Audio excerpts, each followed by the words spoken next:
Assalamualaikum warahmatullahi wabarakatuh. Bertemu lagi dalam channel Petilasan. Di cerita kali ini saya akan membawakan sebuah kisah yang berjudul Musibah di Pantai Ngeliep. Dan seperti biasa, sebelum kita masuk ke dalam ceritanya, jangan lupa tekan tombol subscribe, like, dan komen. Dan kita masuk ke dalam ceritanya.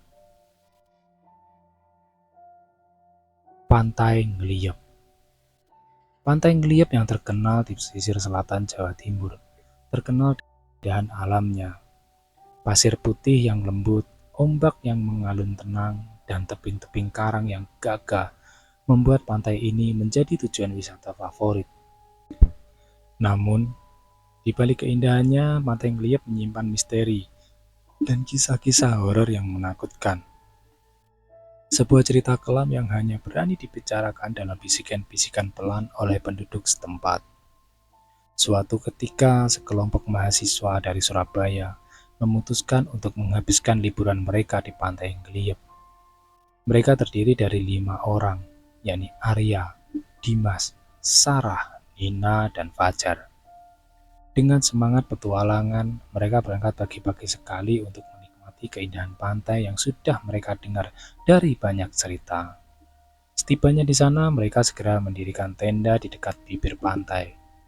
Matahari pagi menyambut mereka dengan hangat, dan ombak yang menenangkan membuat suasana semakin nyaman. Sarah yang hobi fotografi segera mengeluarkan kameranya dan mulai mengambil gambar-gambar keindahan alam yang mengelilingi mereka. Ini surga, teman-teman. Aku nggak percaya kita akhirnya ada di sini, kata Sarah sambil tersenyum lebar.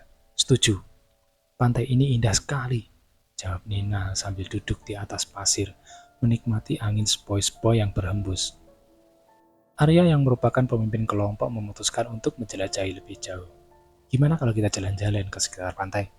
Ada banyak tebing dan gua di sini yang menarik untuk dijelajahi. Dimas dan Fajar setuju. Mereka selalu tertarik dengan petualangan. Sarah dan Nina meskipun sedikit ragu akhirnya ikut karena tidak ingin ketinggalan momen seru. Mereka berjalan menyusuri pantai, melewati karang-karang yang tajam, dan sesekali berhenti untuk mengambil foto. Ketika mereka mencapai sebuah goa besar yang terletak di ujung pantai, Dimas merasa ada sesuatu yang aneh. Goa itu tampak gelap dan dalam, seolah-olah menyimpan rahasia yang sudah lama tersembunyi. Kalian merasakan hal yang sama kan? Tanya Dimas. Suaranya berubah menjadi lebih serius. Arya mengangguk. Ya, gua ini. Rasanya seperti ada yang mengawasi kita dari dalam. Fajar tertawa kecil berusaha menghilangkan ketegangan. Ayolah, jangan takut dulu. Ini pasti hanya gua biasa. Siapa tahu kita bisa menemukan sesuatu yang menarik di dalamnya. Gimana? Dengan sedikit keraguan, mereka akhirnya masuk ke dalam gua tersebut. Suasana di dalam gua terasa dingin, dan udara yang lembab menambah rasa tidak nyaman. Sarah menyalakan lampu senter dari ponselnya untuk menerangi jalan. Namun, cahaya itu terasa tidak cukup untuk menghalau kegelapan yang pekat. Setelah berjalan beberapa meter ke dalam, mereka tiba di sebuah ruangan terbuka yang lebih besar di dalam gua. Di sana mereka menemukan sesuatu yang membuat bulu kuduk mereka berdiri. Di tengah ruangan tersebut, terdapat sebuah altar batu yang sudah sangat tua. Di atasnya terdapat beberapa benda yang tampak seperti persembahan kuno. Dari bunga yang sudah layu, kemenyan yang sudah lama padam, dan sebuah patung kecil yang tampak menyeramkan. Nina yang paling peka terhadap hal-hal gaib merasakan ada sesuatu yang tidak beres. Kita seharusnya tidak berada di sini. Tempat ini terasa sangat salah. Arya yang meskipun merasa takut tetap berusaha menjaga keberaniannya. Mungkin ini tempat ritual orang-orang zaman dulu, tapi kita tidak boleh menyentuh apapun. Ayo, kita keluar dari sini. Namun sebelum mereka sempat berbalik, tiba-tiba terdengar suara gemuruh dari dalam gua. Tanah di bawah kaki mereka seperti bergetar hebat, membuat mereka kehilangan keseimbangan. Suara itu semakin keras, seolah-olah ada sesuatu yang besar dan mengerikan sedang mendekat. Sarah yang panik mencoba berlari keluar, namun langkahnya tertahan oleh sesuatu. Saat ia menoleh, ia melihat bayangan gelap yang besar dan mengerikan. bergerak cepat ke arah mereka. Bayangan itu tidak memiliki bentuk yang jelas, hanya kegelapan yang pekat dan perasaan dingin yang menakutkan. "Keluar! Cepat keluar dari sini!" teriak Arya berusaha menarik Sarah yang tampak ketakutan. Mereka berlari secepat mungkin keluar dari gua itu, meninggalkan altar dan bayangan gelap yang mengejar mereka. Ketika mereka akhirnya berhasil keluar dari gua, mereka terengah-engah dan dipenuhi rasa takut yang mendalam. "Apa tadi itu? Apa yang kita lihat tadi?" tanya Fajar dengan napas tersengal-sengal. Nina yang masih gemetar berbisik, "Itu bukan manusia. Itu bukan sesuatu yang berasal dari dunia kita." Dimas yang biasanya paling tenang kini tampak sangat terguncang. "Kita harus pergi dari pantai ini. Sekarang juga, tempat ini tidak aman. Ayo kita segera pergi, tinggalkan tempat ini." Namun sebelum mereka sempat kembali ke tenda, angin kencang tiba-tiba bertiup dari arah laut. Ombak yang tadinya tenang kini berubah menjadi ganas, seolah-olah ada kekuatan besar yang menggerakkan lautan. Langit yang sebelumnya cerah pun perlahan tertutup awan hitam tebal, menciptakan suasana yang sangat menakutkan. "Apa yang terjadi? Ini tidak mungkin hanya cuaca buruk," kata Arya mencoba memahami situasi. Sarah menunjuk ke arah laut, suaranya bergetar. "Lihat, ada sesuatu di air." Mereka semua menoleh dan melihat dengan jelas. Sebuah sosok besar muncul dari dalam laut. Sosok itu tampak seperti manusia raksasa yang terbuat dari air, tapi wajahnya tidak terlihat secara jelas. Hanya terdiri dari pusara air yang terus berputar. Sosok itu bergerak dengan cepat ke arah pantai, seolah-olah mencari sesuatu. "Ini musibah, kita harus pergi sekarang," teriak Dimas menarik tangan Nina. Mereka berlari ke tempat di mana mereka mendirikan tenda sebelumnya, tapi keadaan semakin memburuk. Ombak besar mulai menghantam pantai dengan kekuatan yang sangat dahsyat. Air laut tampak bergerak seolah-olah memiliki kehidupan sendiri, menarik dan menyeret apa saja yang ada di pantai. Ketika mereka mencapai tenda, mereka melihat bahwa tenda dan barang-barang mereka sudah hilang tersapu oleh ombak. Tidak ada waktu untuk berpikir, mereka hanya fokus untuk menyelamatkan diri. Ke tebing, kita harus naik ke tebing itu untuk menghindari ombak," perintah Arya. Mereka berlari menuju tebing yang lebih tinggi, berharap bisa menghindari amukan laut. Namun, ketika mereka sampai mencapai puncak tebing, Sarah yang berlari paling belakang terpeleset dan jatuh. "Sarah!" teriak Nina, berusaha meraih tangan temannya. Namun, sebelum Nina bisa menyelamatkannya, air laut yang besar menyeret Sarah kembali ke bawah. Arya dan Fajar mencoba untuk menolong, tapi kekuatan ombak terlalu kuat. Mereka hanya bisa menyaksikan dengan putus asa ketika Sarah terseret ke laut. Tubuhnya hilang ditelan gelombang.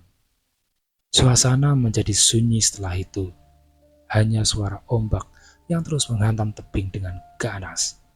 Sisa kelompok berdiri di atas tebing dengan perasaan hancur, tidak percaya apa yang baru saja terjadi. Malam tiba, mereka tidak berani turun dari tebing. Mereka hanya bisa duduk diam, menggigil kedinginan dan ketakutan, menunggu pagi datang.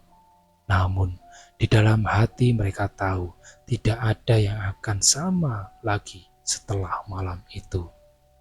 Saat fajar menyingsing, mereka turun dari tebing dengan hati-hati. Laut kembali tenang, seolah-olah tidak pernah terjadi apa-apa. Namun, pantai itu kini terasa lebih sunyi dan menakutkan daripada sebelumnya.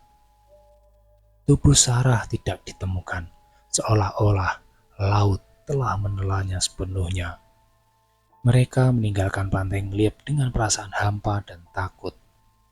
Kisah misteri yang mereka alami menjadi trauma mendalam yang akan selalu menghantui mereka.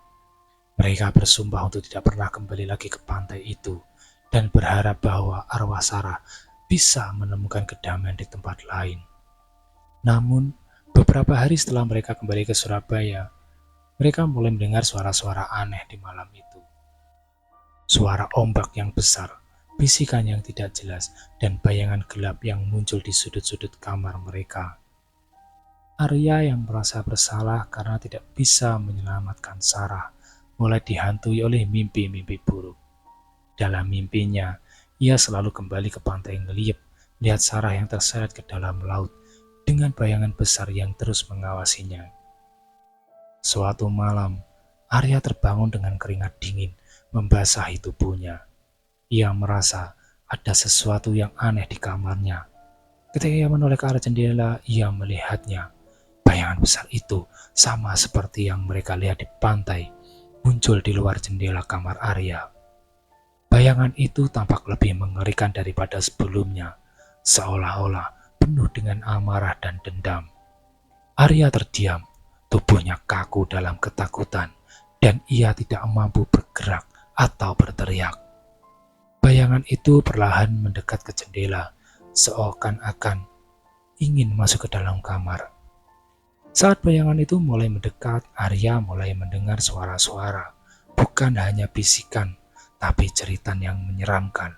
Jeritan itu terdengar seperti suara Sarah yang sedang memohon pertolongan. "Sarah," bisik Arya. Suaranya gemetar. "Itu kamu?" Namun yang terdengar hanya suara jeritan yang semakin keras dan menyayat hati. Bayangan itu kemudian menembus jendela, masuk ke dalam kamar dengan gerakan yang tidak wajar. Arya mencoba bangun, tapi tubuhnya seakan-akan terpaku di tempat tidur. Bayangan itu kini berdiri di samping tempat tidurnya, menatapnya dengan tatapan kosong dan dingin. Arya merasakan dingin yang menusuk tulang dan bau laut yang busuk memenuhi kamarnya. Bayangan itu mengulurkan tangan dan seketika Arya merasa tubuhnya ditarik ke arah bayangan itu. Panik, ia berusaha melepaskan diri, tetapi semakin ia melawan, semakin kuat tarikannya. Dalam keputusasaan, Arya mencoba berteriak, tapi tidak ada suara yang keluar dari mulutnya. Bayangan itu kini benar-benar berada di atasnya, menyelimuti seluruh tubuhnya dengan kegelapan. Arya merasa tubuhnya tenggelam, seperti ditarik ke dalam lautan yang dingin dan gelap, sama seperti yang menimpa Sarah. Di saat-saat terakhir kesadarannya, Arya mendengar bisikan yang sangat jelas di telinganya. "Kamu tidak bisa lari, kamu milikku." Paginya teman-teman Arya menemukan dia terbaring tak bernyawa di tempat tidurnya. Wajahnya dipenuhi ekspresi ketakutan yang luar biasa, seolah-olah ia baru saja mengalami sesuatu yang sangat mengerikan. Tidak ada tanda-tanda kekerasan, tapi di lantai kamarnya mereka menemukan genangan air asin seperti air laut. Kematian Arya membawa duka mendalam bagi Dimas, Nina, dan Fajar. Mereka tidak bisa mengerti apa yang sebenarnya terjadi.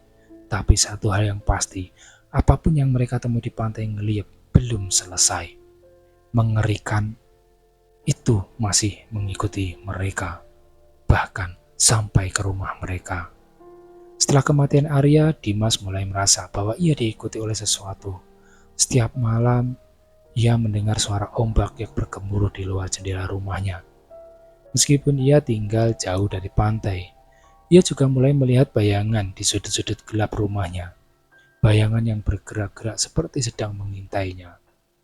Nina yang paling peka merasakan kehadiran sesuatu yang tidak terlihat. Ia sering terbangun di tengah malam dengan perasaan bahwa ada yang mengawasinya dari kegelapan. Beberapa kali ia mendengar suara langkah kaki di rumahnya, tetapi ketika ia mencari sumbernya, tidak ada siapapun di sana. Fajar yang biasanya paling skeptis, yang tidak percaya akan hal-hal gaib, akhirnya tidak bisa lagi menyangkal bahwa ada sesuatu yang mengincar mereka. Ia mulai sering mengalami mimpi buruk tentang laut dan bayangan besar yang mengejar-ngejar dirinya. Dalam mimpinya, ia selalu berlari di pantai yang sama dengan suara Sarah yang terus memanggil namanya, memohon agar diselamatkan. Ketika teman yang tersisa merasa bahwa waktu mereka semakin singkat, mereka sadar bahwa mereka harus melakukan sesuatu untuk menghentikan kutukan ini sebelum semuanya terlambat dengan bantuan seorang paranormal yang mereka temui melalui rekomendasi dari kawan-kawan mereka. Mereka akhirnya memutuskan untuk kembali ke Pantai Ngeliat, tempat semuanya bermula. Malam itu mereka tiba di Pantai Ngeliat dengan hati yang dipenuhi ketakutan. Laut tampak tenang, tetapi suasana sekeliling terasa lebih menyeramkan daripada sebelumnya. Angin malam yang dingin membawa bisikan-bisikan halus yang terdengar seperti suara arwah. Paranormal itu, seorang wanita tua bernama Bu Marni, meminta mereka untuk mengikuti semua instruksinya tanpa pertanyaan. Dengan alat-alat ritual yang dibawanya, Bu Marni mulai melakukan upacara pemanggilan arwah, mencoba berkomunikasi dengan roh-roh yang mungkin terjebak di sana. Arwah yang masih gentayangan, kami datang bukan untuk mengganggu, tapi untuk meminta maaf dan membebaskanmu dari penderitaan, kata Bu Marni dengan suara bergetar. Tidak lama setelah itu angin laut tiba-tiba berhenti, menciptakan keheningan yang mencekam. Dari arah gua tempat mereka menemukan altar muncul suara gemuruh yang sangat keras. Gua itu seolah-olah hidup kembali, mengeluarkan suara yang menyerupai jeritan. Dimas, Nina, dan Fajar merasa jantung mereka berdetak kencang. Mereka melihat bayangan yang sama, bayangan yang besar yang pernah mereka lihat sebelumnya, muncul dari arah gua dan bergerak cepat ke arah mereka. Namun, sebelum bayangan itu sempat mendekat, Bu Marni menaburkan garam dan membakar kemenyan sambil melafazkan mantra-mantra kuno. Bayangan itu terhenti di depan mereka, seolah-olah ada penghalang yang tidak bisa ditembus. Sekarang, kalian harus meminta maaf kepada arwah-arwah yang kalian ganggu, perintah Bu Marni. Dengan gemetar, Dimas, Nina, dan Fajar berlutut di atas pasir, menatap bayangan yang masih melayang di depan mereka. Mereka mengucapkan permintaan maaf dengan tulus, memohon agar arwah-arwah itu bisa beristirahat dengan tenang dan melepaskan mereka dari kutukan yang menghantui. Untuk beberapa saat tidak ada yang terjadi. Kemudian bayangan itu perlahan-lahan mulai memudar, seolah-olah diterima oleh kegelapan malam. Suara cerita dari gua juga mereda dan suasana di pantai kembali tenang. Bu Marni menarik napas panjang, wajahnya penuh dengan kelelahan. Mereka telah memaafkan kalian, tapi ingat, jangan pernah lagi mencoba mengganggu tempat-tempat yang memiliki kekuatan seperti ini. Pesan Bu Mirna. Mereka semua mengangguk, tidak bisa berkata apa-apa. Dengan rasa lega yang mendalam, mereka menyadari bahwa mereka selamat dari yang hampir merenggut nyawa mereka, namun merenggut nyawa kedua temannya. Namun meskipun kutukan itu telah berakhir, perasaan takut dan trauma tidak akan pernah benar-benar hilang. Mereka pulang dengan kesadaran bahwa Pantai Ngeliat bukan hanya sekedar pantai yang indah, tetapi juga tempat di mana kekuatan tak terlihat bersemayam, menunggu siapa saja yang berani mengganggunya. Dan bagi mereka yang mendengar cerita ini, Pantai Ngeliat akan selalu menjadi tempat yang penuh misteri, tempat yang tidak akan mereka kunjungi tanpa rasa hormat dan hati-hati. Karena siapa yang tahu, mungkin ada lebih banyak rahasia gelap yang tersembunyi di balik ombaknya yang tenang, siap untuk bangkit dan menghantui siapapun yang tidak waspada. Demikian tadi kisah misteri tentang Pantai Ngeliat, dan kita akan bertemu lagi dalam cerita-cerita horor selanjutnya hanya di channel Petilasan. Wassalamualaikum warahmatullahi wabarakatuh.